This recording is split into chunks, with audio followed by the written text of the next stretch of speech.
Hello everyone, welcome back to my channel. CG pre BEd and pre DElEd का आप लोगों का third counselling start हो चुका है। एंड अगर आपने अभी तक थर्ड काउंसलिंग नहीं किया है तो डिस्क्रिप्शन में इसका लिंक मेंशन है, आप सही तरीके से देख के बीएड एंड डीएलएड का रजिस्ट्रेशन कर सकते हैं। इसके साथ ही देखिए, आज के वीडियो में हम लोग देखने वाले हैं कि आप लोगों को कन्फर्मेशन किस तरीके से करना है। पिछले बार भी फर्स्ट एंड सेकेंड काउंसलिंग में बहुत से स्टूडेंट ने ऑनली रजिस्ट्रेशन करके छोड़ दिया था, जिसके कारण उन लोगों को काउंसलिंग में शामिल नहीं किया गया था। साथ ही आप लोग प्रोफाइल में लॉग इन करेंगे तो वहां पे आप लोगों का इनवैलिड क्रेडेंशियल शो होता है, इसलिए आप लोगों को फिर से रीचेक जरूर कर लेना है कि आप लोगों का सही तरीके से काउंसलिंग हुआ है या फिर नहीं। इसके लिए देखिए, सबसे पहले आपको किसी भी ब्राउजर में लिखकर सर्च कर लेना है CGSCERT। जैसे ही आप CGSCERT लिखकर सर्च करेंगे, आपके सामने SCERT का पेज आ जाएगा। अब आपको इसमें स्क्रॉल करके नीचे की तरफ आ जाना है। सबसे पहले देखिए, एक लिंक प्रोवाइड किया गया है, लिखा हुआ है SCERT Chhattisgarh DElEd online counselling 2020। अब आपको सिंपली फर्स्ट लिंक वाले ऑप्शन पे क्लिक कर लेना है। जैसे ही आप उस पर क्लिक करेंगे, आपके सामने सर्कुलर ऑर्डर्स का पेज आ जाएगा। अब आपको इस पेज में स्क्रॉल करके नीचे की तरफ आ जाना है। सबसे लास्ट में देखिए, एक लिंक प्रोवाइड किया गया है, लिखा हुआ है डीएलएड ऑनलाइन काउंसलिंग 2025-26 हेतु लिंक। इस पे आपको क्लिक कर लेना है। जैसे ही आप उस पर क्लिक करेंगे, आपके सामने प्रोग्राम डिटेल का पेज आ जाएगा। अब आपको इस पेज में स्क्रॉल करके नीचे की तरफ आ जाना है। जिसका भी आपको रीचेक करना है, यहाँ से आपको सिलेक्ट करना होगा। यहाँ से आप सिलेक्ट करके देख सकते हैं कि आप लोगों का सही तरीके से थर्ड काउंसलिंग हुआ है या नहीं। अब देखिए, अगर आपको BA बीएड या फिर BSc बीएड का रीचेक करना है कि आप लोगों का थर्ड काउंसलिंग सही से हुआ है या नहीं, तो इसके सामने लिखा हुआ है क्लिक टू अप्लाई, इस पे आपको क्लिक कर लेना है। अगर आपको बीएड का रीचेक करना है तो बीएड के सामने देखिए लिखा हुआ है क्लिक टू अप्लाई, इस पे आपको क्लिक कर लेना है। एंड अगर आपको डीएलएड का देखना है तो डीएलएड के सामने लिखा हुआ है क्लिक टू अप्लाई, इस पे आपको क्लिक कर लेना है। जिसका भी आपको रीचेक करना है कि रजिस्ट्रेशन सही से हुआ है या नहीं, तो उसके सामने लिखा है क्लिक टू अप्लाई, इस पे आपको क्लिक करना होगा। जैसे हमें यहाँ पे बीएड का देखना है कि बीएड का रजिस्ट्रेशन हमारा सही तरीके से हुआ है या नहीं, तो बीएड के सामने देखिए यहाँ पे लिखा हुआ है क्लिक टू अप्लाई, इस पे हम सिंपली क्लिक कर लेंगे। जैसे ही आप उस पर क्लिक करेंगे, आपके सामने एक न्यू पेज ओपन हो जाएगा। अब आपको इस पेज में स्क्रॉल करके नीचे की तरफ आ जाना है और यहाँ पे आप लोगों का बीएड का शेड्यूल जारी किया गया है, एज यू कैन सी। अब आपको स्क्रॉल करके नीचे आना है और यहाँ पे देखिए आप लोगों का लिखा हुआ है एप्लीकेंट लॉगिन। यहाँ पे आपको सारे इन्फॉर्मेशन को फिल करना है। सबसे पहले नंबर पे है रजिस्ट्रेशन नंबर। अच्छा, बहुत से स्टूडेंट का कमेंट आ रहा था कि हमने रजिस्ट्रेशन नंबर नोट डाउन नहीं किया है, तो किस तरीके से आपको फिर से इसे प्राप्त करना है। इसके लिए देखिए, आपको स्क्रॉल करके नीचे आना है और यहाँ पे सबसे लास्ट में देखिए नो योर रजिस्ट्रेशन का ऑप्शन है, इस पे आपको क्लिक कर लेना है। जैसे ही आप उस पर क्लिक करेंगे, आपके सामने एक न्यू पेज ओपन हो जाएगा। अब आपको इसमें स्क्रॉल करके नीचे की तरफ आ जाना है और यहाँ पे देखिए नो योर रजिस्ट्रेशन नंबर में सबसे पहले लिखा हुआ है व्यापम रोल नंबर। तो अगर आपने एंट्रेंस एग्जामिनेशन दिया है तो वहाँ पे आप लोगों को प्री बीएड या प्री डीएलएड का रोल नंबर मिला है, तो जिसका भी आपको रजिस्ट्रेशन नंबर प्राप्त करना है, यहाँ पे आपको उसका रोल नंबर लिख लेना है। लिखने के बाद नीचे की तरफ लिखा हुआ है सर्च। अब आपको सर्च वाले ऑप्शन पे क्लिक करना है। जैसे ही आप सर्च वाले ऑप्शन पे क्लिक करेंगे तो देखिए नीचे की तरफ आप लोगों का रजिस्ट्रेशन नंबर जो है वो शो हो जाएगा। तो देखिए यहाँ पे हम सर्च वाले ऑप्शन पे क्लिक कर लेते हैं और नीचे की तरफ देखिए इस तरीके से अगर आपका रजिस्ट्रेशन सही से हुआ होगा तो अगेन आप लोगों का रजिस्ट्रेशन नंबर यहाँ पे शो हो जाएगा। इसके बाद देखिए आपको इसे नोट डाउन कर लेना है। इसके बाद आपको बैक पेज में आ जाना है और यहाँ पे सारे इन्फॉर्मेशन को फिल करके यहाँ पे आपको लॉगिन करना है। यहाँ पे देखिए सबसे पहले नंबर पे है रजिस्ट्रेशन नंबर, तो यहाँ पे आपको अपना रजिस्ट्रेशन नंबर डाल देना है। इसके बाद यहाँ पे आपको अपना पासवर्ड लिख लेना है। इसके बाद देखिए इंटर बिलो मेंशन टेक्स्ट, तो यहाँ पे आप लोगों का टेक्स्ट गिवन है, इसे आपको देखकर सही तरीके से यहाँ पे लिख लेना है। इसके बाद देखिए आपको स्क्रॉल करके इसमें नीचे की तरफ आना है और यहाँ पे देखिए आप लोगों को लॉगिन का ऑप्शन शो हो रहा है, इस पे आपको क्लिक कर लेना है।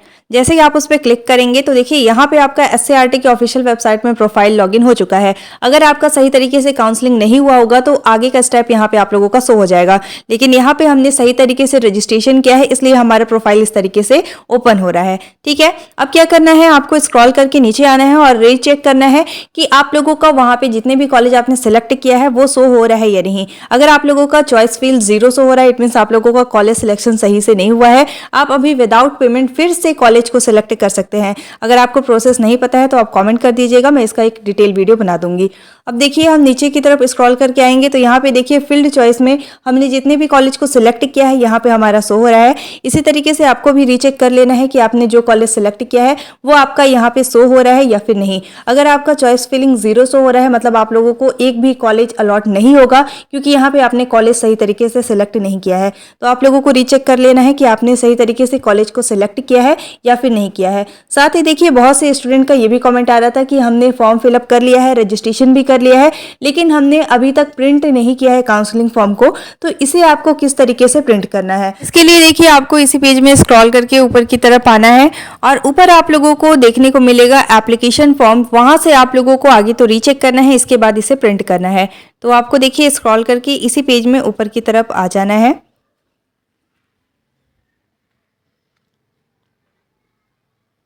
और यहाँ पे देखिए लिखा हुआ है प्रिंट एप्लीकेशन फॉर्म। अब आपको प्रिंट एप्लीकेशन फॉर्म वाले ऑप्शन पे क्लिक कर लेना है। जैसे ही आप उस पर क्लिक करेंगे तो आपने जो भी इन्फॉर्मेशन फिल किया है आप लोगों का काउंसलिंग फॉर्म में शो हो जाएगा।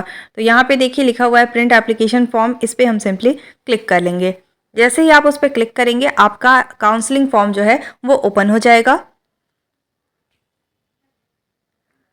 अब देखिए यहाँ से आप लोगों को चेक कर लेना है जो भी आपने इन्फॉर्मेशन फिल किया है उसमें कोई मिस्टेक है या नहीं। तो यहाँ से आपको देख लेना है, अपना फोटो सिग्नेचर भी देखना है कि उसमें विजिबल हो रहा है या नहीं, क्योंकि काउंसलिंग फॉर्म में इसी तरीके से आप लोगों का शो होगा। साथ ही आप लोगों को बीएड एंड साथ ही आपने जो ग्रेजुएशन का डिटेल फिल किया है उसको भी अच्छे से चेक कर लेना है और यहाँ पे आपने जो भी कॉलेज सेलेक्ट किया है वो आप लोगों का शो हो रहा है या नहीं, यहाँ से आपको चेक कर लेना है। यहाँ पे अगर आपके सारे डिटेल्स शो हो रहे हैं इट मीन्स आपने सही तरीके से काउंसलिंग किया हुआ है।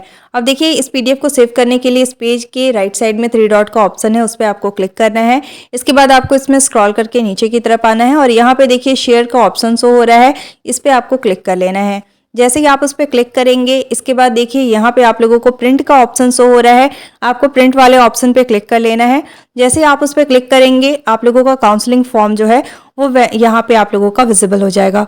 इसके बाद आप लोगों को इसे सेव करने के लिए राइट साइड में 3 डॉट का ऑप्शन है, उस पर आपको क्लिक कर लेना है। जैसे ही आप उस पर क्लिक करेंगे सेव एज अ पीडीएफ का ऑप्शन आप लोगों को शो हो जाएगा। तो देखिए यहाँ पे आप लोगों को सेव एज अ पीडीएफ का ऑप्शन जो है वो शो हो रहा है। अब क्या करना है, आपको सेव एज अ पीडीएफ वाले ऑप्शन पे क्लिक कर लेना है। जैसे ही आप उस पर क्लिक करेंगे आप लोगों को यहाँ पे रिटर्न करना होगा कि आप लोग किस नाम से इस काउंसलिंग फॉर्म को सेव करना चाहते हैं। जिस भी नाम से आपको इस फॉर्म को सेव करना है आप यहाँ पे लिख सकते हैं। लिखने के बाद राइट साइड में देखिए डन का ऑप्शन शो हो रहा है, आपको डन वाले ऑप्शन पे क्लिक कर लेना है। जैसे आप क्लिक करेंगे अब यहाँ पे देखिए आप लोगों का काउंसलिंग फॉर्म जो है वो सक्सेसफुली सेव हो चुका है। आप कभी भी एससीईआरटी के ऑफिशियल वेबसाइट में विजिट करके इस पीडीएफ को सेव कर सकते हैं। इसके साथ ही अगर इसमें कोई भी मिस्टेक आप लोगों का हो गया होगा तो आप एससीईआरटी को मेल करके उसमें करेक्शन करा सकते हैं। ठीक है, अब चलिए देख लेते हैं कि आप लोगों का फर्स्ट मेरिट लिस्ट कब आने वाला है। तो ये आप लोगों का एससीईआरटी की तरफ से नोटिफिकेशन जारी किया गया है। इसमें आप देख सकते हैं कि आप लोगों का कल जो है वो लास्ट डेट है काउंसलिंग का, तो आप लोगों को जल्द से जल्द थर्ड काउंसलिंग करा लेना है। इसके बाद भी अगर आपके वैकेंट सीट रहेंगे तो अगर आपका काउंसलिंग रहेगा तो ही आप लोगों का एडमिशन होता है, इसलिए आप सभी को काउंसलिंग करा लेना है। इसके बाद देखिए आप लोगों का 18 तारीख को थर्ड काउंसलिंग का फर्स्ट मेरिट लिस्ट आने वाला है। फर्स्ट मेरिट लिस्ट का कट ऑफ आप लोगों का हाई जाएगा। इसके कंपैरिजन सेकंड और थर्ड मेरिट लिस्ट अगर आपके आएंगे तो उसमें आप लोगों का कट ऑफ डाउन जाएगा। ठीक है, इसके बाद देखिए 18 तारीख को जिन भी स्टूडेंट का मेरिट लिस्ट में नाम आएगा आप लोगों को एडमिशन का टाइमिंग दिया गया है 18 तारीख से 20 तारीख। इसमें आपको जाकर महाविद्यालय में एडमिशन कराना है। क्या क्या डॉक्यूमेंट लगेगा इस पर मैंने डिटेल में वीडियो बना के चैनल पे शेयर किया हुआ है, डिस्क्रिप्शन में इसका लिंक मेंशन है, आपको पहले से सारे डॉक्यूमेंट्स को रेडी करके रखनी है। इसके बाद देखिए थर्ड काउंसलिंग का सेकंड मेरिट लिस्ट आप लोगों का 21 तारीख को जारी किया जाएगा और इसमें आपको चेक करना है कि आपको कॉलेज अलॉट हुआ है या फिर नहीं। अगर आप सभी को कॉलेज अलॉट हो गया है तो आप लोगों को यहाँ पे टाइमिंग दिया गया है 21 तारीख से 24 तारीख।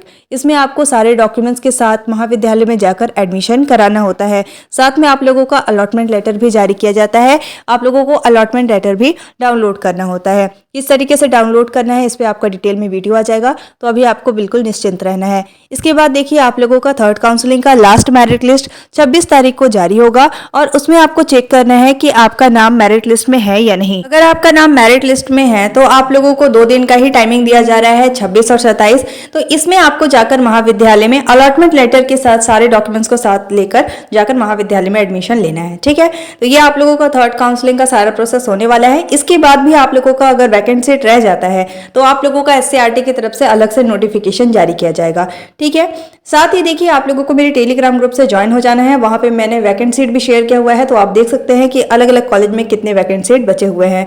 Thank you so much for watching. If you like my YouTube video, don't forget to like, subscribe and share. You all have to join our Telegram group for the latest update. Telegram group का link description में given है, आप उस पर click करके direct मेरा Telegram group visit कर सकते हैं और अगर आप चाहे तो टेलीग्राम ग्रुप ज्वाइन कर सकते हैं। Thank you so much for watching.